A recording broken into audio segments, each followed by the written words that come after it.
생명의 생가 이영은 목사입니다. 주 안에서 평안하신지요? 오늘은 11월 13일 주일이죠. 주의 날에 하나님의 은혜와 평강이 나와 여러분들에게 넘치기를 소원합니다. 생가에서는 하박국서를 묵상을 합니다. 오늘은 그 첫 번째 시간인데요. 1절에서 4절까지 하박국의 첫 번째 호소라고 하는 주제가 되겠습니다. 선지자 하박국은 레위인이며 또한 성전 중심으로 한 사역자였습니다. 주로 7줄 수금과 하프 그리고 징을 연주하며 노래하는 음악인으로서 활동을 했습니다. 랍비 전통에 의하면 하박국은 수넴 여인의 죽은 아들로서 엘리사가 살린 아들로 여기죠. 하박국의 의미는 포용하다 라고 하는 뜻이며 하박국은 하나님과 자기 민족을 포용한 선지자로 그 의미를 찾죠. 하박국이 활동한 시기는 요시야 왕 때이죠. 요시야가 왕위에 오르자 영적인 부흥을 일으켰습니다. 성전 창고에서 발견된 율법책을 읽고 백성들에게 전했습니다. 하나님께 드리는 제사를 회복시켰죠. 그러나 그의 통치 말기에 이르러서는 영성이 기울어졌습니다. 하나님은 바벨론을 들어서 유다를 심판하실 계획을 하셨죠. 하박국은 이 하나님의 계획을 알고 통탄의 노래를 지었습니다. 그것이 하박국의 3장의 배경이죠. 하박국서의 내용은 신약의 기자들이 자주 인용을 했고요. 현대 크리스천 CCM이나 기타 찬송가에 많이 인용되고 있는 성경입니다. 생가에서는 오늘부터 하박국서를 묵상하게 됐는데요. 첫 단락은 하박국이 묵시로 받은 경고로 시작이 됩니다. 그는 부르짖어도 주께서 구원하지 않으신다고 호소하며 죄악과 패역이 만연하고 정의가 시행되지 못하는 상황을 아뢰고 있죠. 먼저 1절 말씀은 선지자 하박국이 묵시로 받은 경고라 했습니다. 구약 성경의 기록자가 스스로를 가리켜 선지자라고 소개하는 경우는 흔치 않은데 본소 기록자 하박국과 함께 스가랴 외에는 없습니다. 선지자란 하나님의 계시를 받아서 이를 백성에게 선포함과 동시에 백성을 위해 하나님께 중보의 기도를 드리는 사명을 가진 자들입니다. 하박국의 절망에 찬 기도를 보면 그가 예언하던 당시 상황을 잘 보여주고 있죠.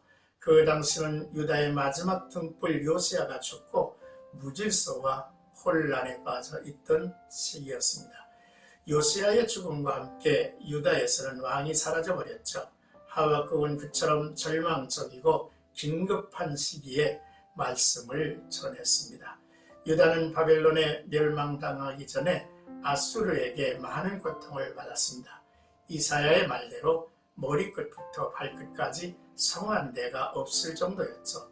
이 정도로 만신창이가 되었으면 정신을 차려야 할 텐데 아무도 그런 생각을 하지 않았을 뿐 아니라 오히려 더 악하고 사치하고 방탕하게 살았습니다.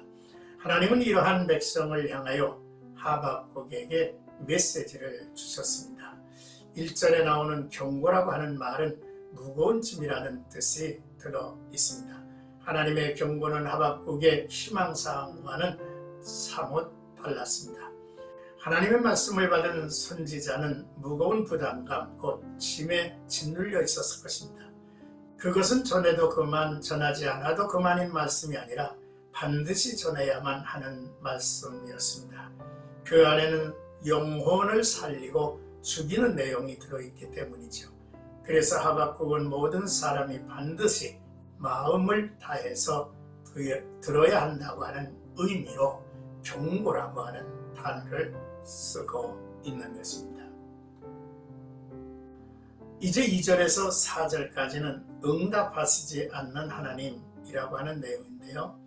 하박국 선지자는 무엇보다 먼저 하나님이 왜 자신의 기도를 응답하지 아니하시는가 라고 하는 고민을 했고 항의를 했습니다.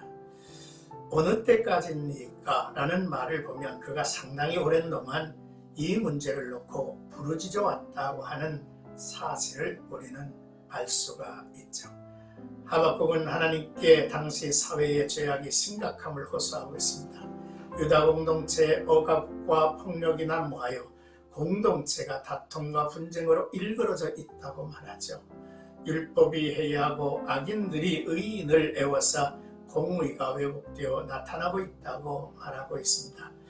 그런데 하나님은 왜 이러한 현상에 대해서 침묵하시는 것인지, 왜 유다 사회의 실상을 보지 않으시는 것인지에 대하여 하박국은 질문을 하고 있는 것이지요.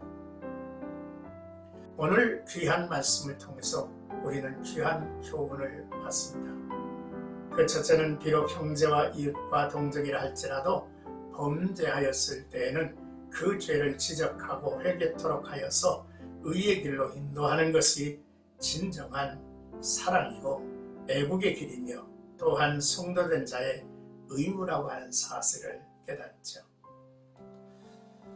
둘째로 유다 백성들의 죄악에 대해서 하나님께서 마치 방관하시거나 침묵하시는 듯이 보인다 하지만 하나님께서 실제로는 그 죄악들을 분명하게 지켜보고 계신다는 사실이죠. 다만 그 심판의 때를 유보하시며 그들이 죄악된 길에서 돌이켜 회개하기를 기다리신다는 것뿐이라는 사실이죠. 셋째, 하박국이 스스로 해결할 수 없는 문제에 대해서 오직 하나님께 간구함으로써 해결하고자 했던 모습에서 우리는 우리의 신앙의 삶에 있어 해결해야 할 문제점을 어떻게 처리해야 하는가를 배우게 하죠. 모든 문제의 해결은 사람의 힘이나 능력에 있는 것이 아니라 모든 것을 지으시고 섭리하시는 하나님을 의지할 때에만이 가능함을 우리는 깨달아야 할 일입니다. 오늘부터 묵상하는 하박국서에서 귀한 하나님의 말씀이 나와 여러분들에게 분명히 들려지기를 주님의 이름으로